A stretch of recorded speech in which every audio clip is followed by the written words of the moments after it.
Hello, everyone. This is Rick, and welcome to Astral Club. This episode is Secret Astral Rescue from a Death Star. Before we get started, I just want to mention that we have supporters on Astral Club on Patreon, and they get advanced videos on Monday rather than waiting until Saturday. There's an email where we can talk back and forth, and that's always fun. And there's no commercials to worry about. And if that's something that you're interested in doing, if you want to support us on Patreon, there will be a link in the description. A little over a month ago, I think I told you a half truth, and there was a reason I did it. I said that I was kind of separating myself from the council for a period of time because I needed a break.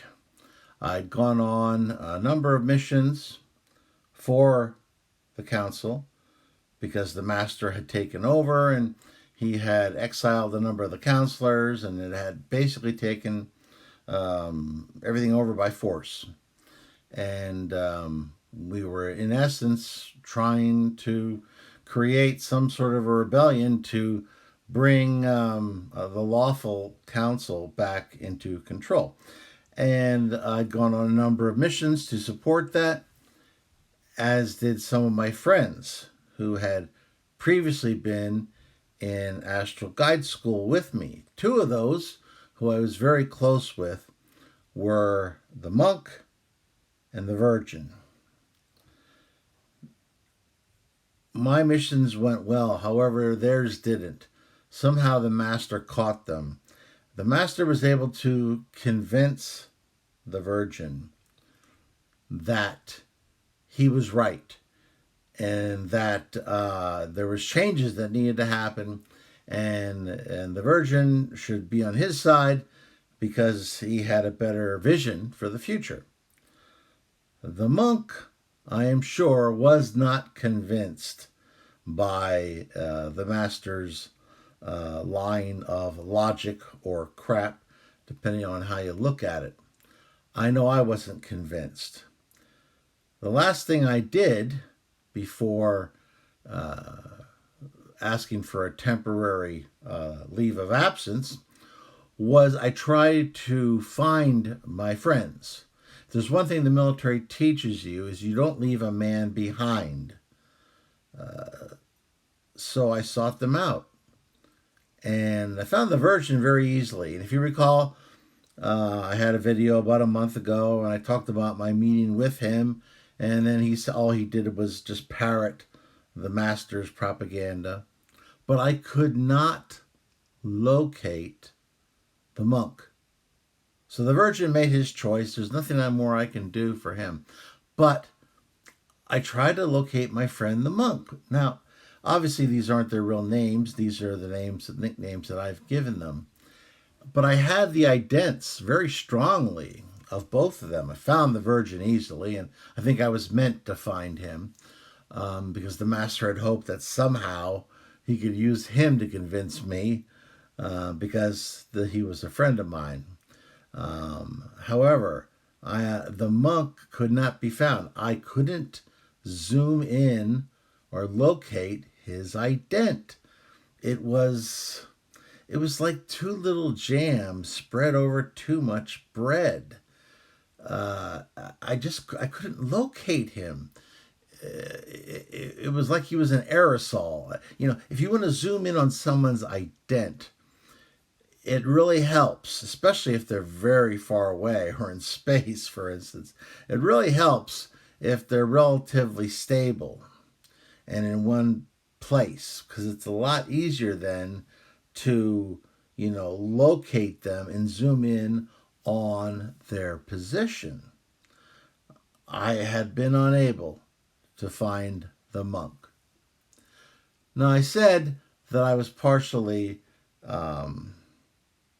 not completely honest with you guys because I knew there was some sort of a security leak, because these videos were giving away my plans, and the master always seemed to be one step ahead of me. So I had to make an announcement that I was stepping away. I didn't talk to anyone. I didn't talk to my angel. I didn't tell my family. As far as everyone knew, I was just stepping away for a period of time. And that's what I wanted everyone to think, because I needed to locate my friend that I had left behind, the monk.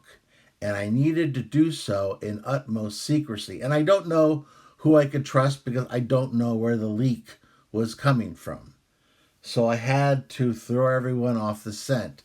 Now, yes, I had those experiences. I went to Robert Monroe's alternate world and what have you.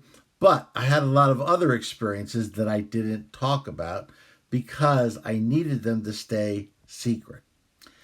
After I had the great white shark experience, my next astral projection was trying to locate the monk. And the first thing I did, even though I knew it was a waste of time, was I went to the twin black hole prison where I had been kept and where I found another counselor. There's nothing there, and I knew there would be nothing there because the master isn't stupid. He's not going to put someone in a prison where I know precisely where it is. But I had to check anyway. I returned to my body. Then the next night, I had another experience where I went into space, and I thought for a moment that I had the ident, and then I lost it. And then I started zooming in again, and I thought I had it. And then I lost it again. And this happened a number of different times in that same projection. It was like a lighthouse that was rotating.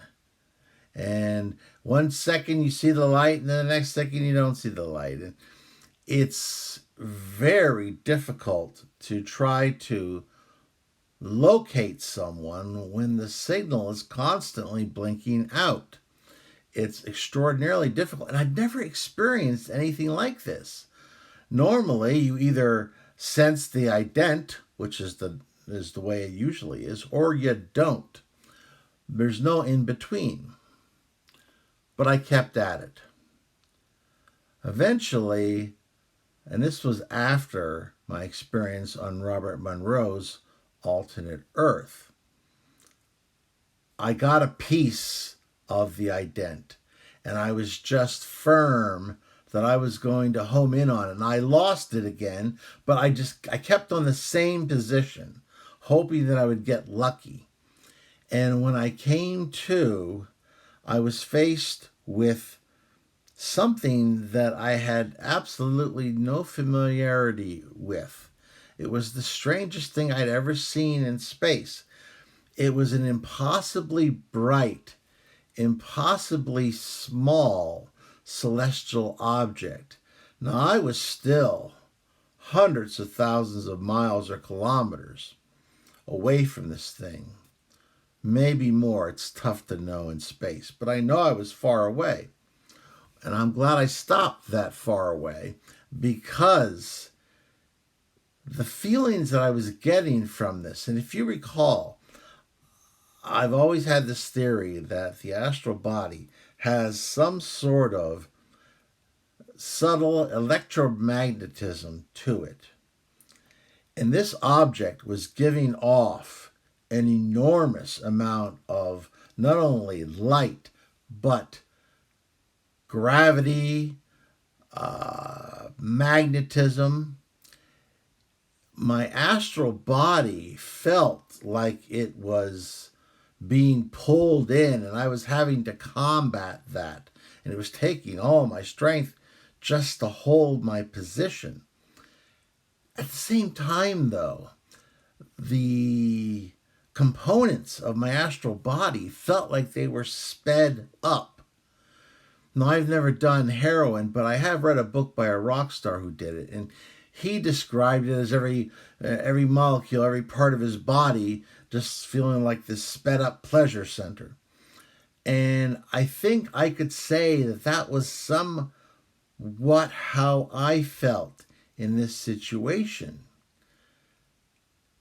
I started getting closer, but as soon as I got a little bit closer, it took much more energy for me to avoid being drawn in. And now the sensation was no longer thrilling or anything that could be described as pleasurable.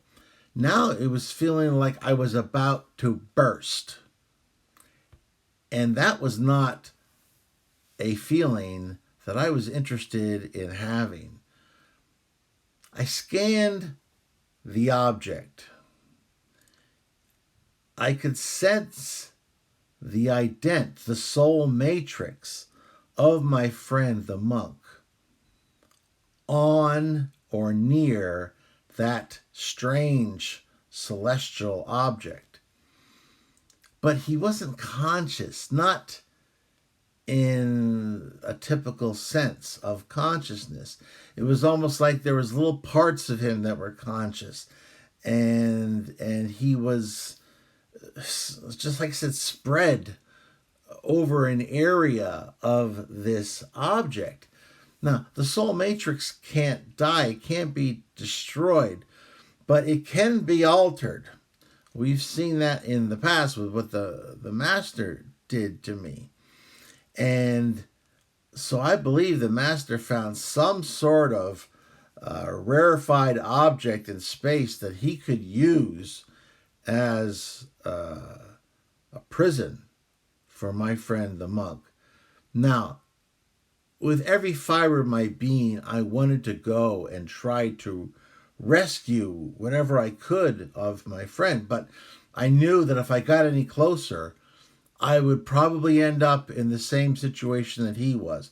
And right now, no one knew where I was, because I told no one that I was even engaging in this activity. Not my angel friend, not the council, not my family. No one knew. As far as everyone was concerned, I had nothing to do with the council in any way, shape, or form, because I needed the secrecy in order to operate.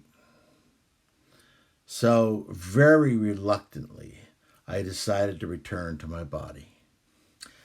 I spent the next couple days doing research, and I think I found out what I was dealing with. I was dealing with something that scientists, astrophysicists, astronomers call magnetars. What is a magnetar? Well, it all starts with a sun that is 8 to 50 times bigger than our sun. When it reaches the end of its life, it explodes in a supernova explosion. Most of the mass is blown away. However, a certain amount condenses down. The atoms become impossibly compacted to a point where, in essence, you have an object that is 12 miles in circumference, or about 20 kilometers, and it's up to about twice the mass of our sun, compacted into that small, impossibly bright object. Now becomes a neutron star. So this neutron star is something that is so impossibly dense that if you had a sugar cube of a neutron star, it would weigh as much as a tall mountain here on Earth. The gravity is so great that if an Earth marshmallow became captured in the gravity of a neutron star and crashed onto the surface of this object, it would hit with the force of 1,000 hydrogen bombs. This thing is probably one of the most deadly objects in the universe. Magnetars are neutron stars that generate an enormous magnetic field. And it's generated by this dynamo that's causing this thing to spin, and it just creates this impossibly powerful, not only gravity, but magnetic field.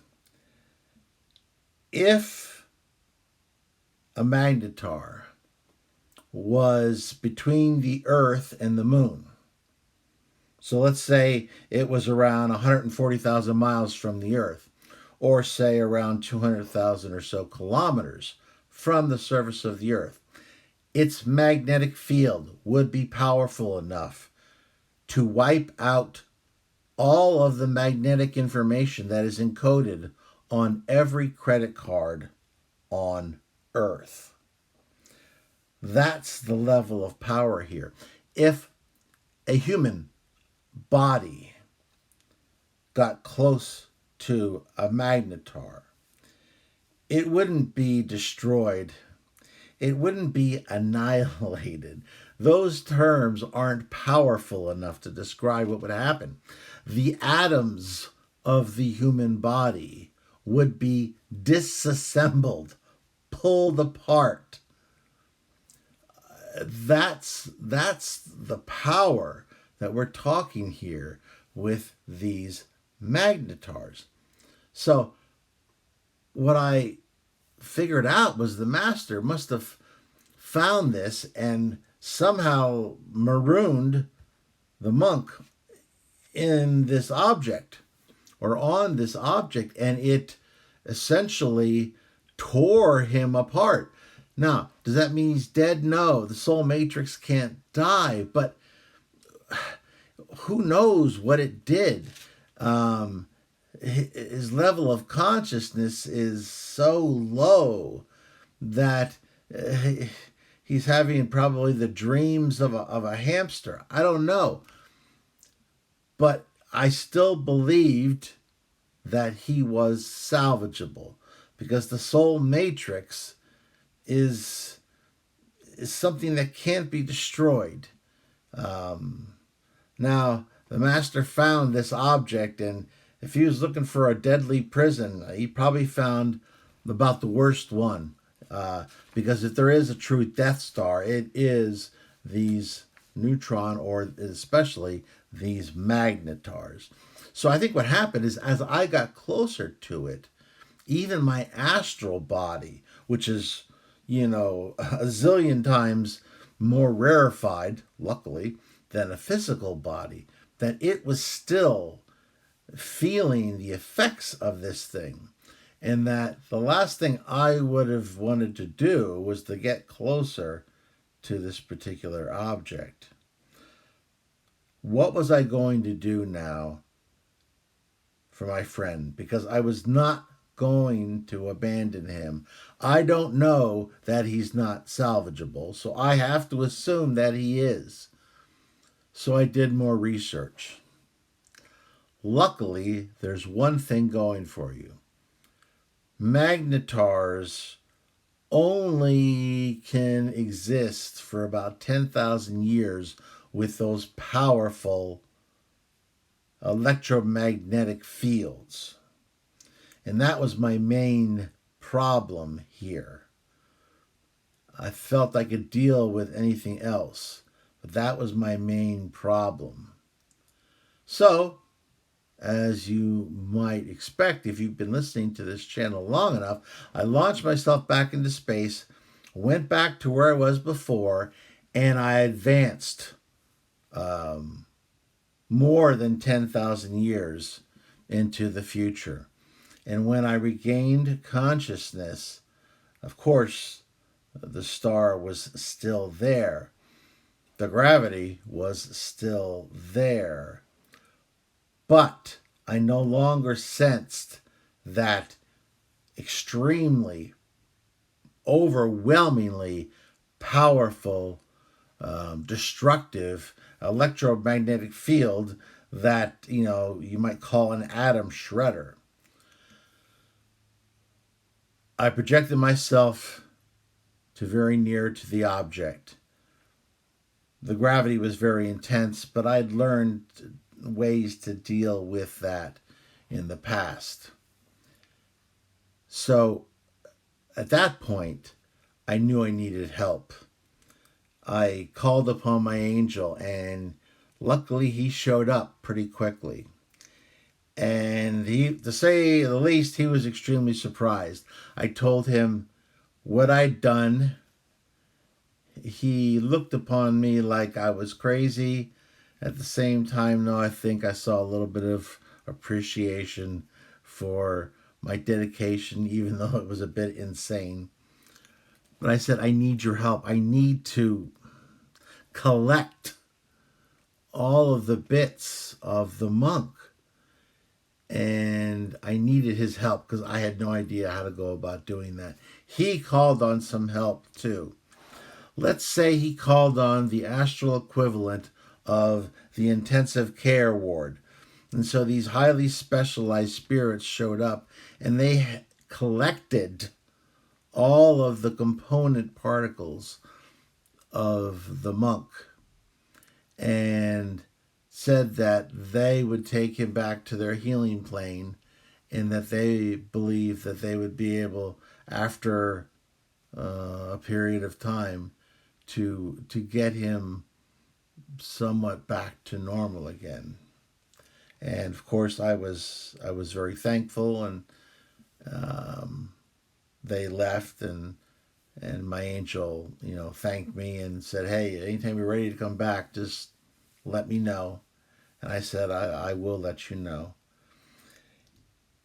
If the master was looking for a way to get higher up on my S list after what I saw he did to my friend the monk, he's there now. He's at the top.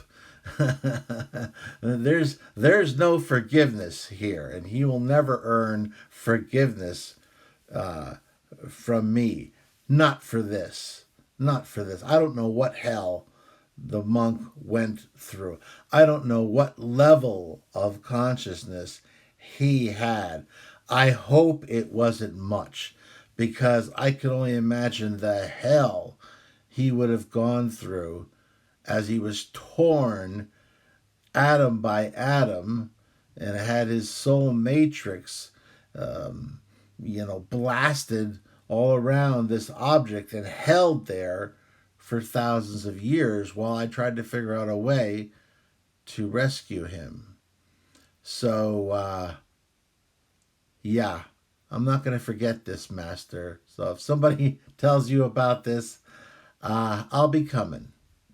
I don't know when, but you can count on it. Well, that's an experience I wanted to get off my chest. And it was one of the tougher ones I've had to deal with in my life. I don't want any part of any magnetars in the future. Scientists are fascinated by them. They can have them. I don't want any more parts of them myself. If you liked this video, hit the like button. Share it with those of like minds, if you will kindly do so. And if you want to contribute to us on Patreon, that will be very much appreciated. As I said, there's a link in the description. Always love your questions. Always love your comments. And I'm Rick. And as always, I will see you on the astral plane.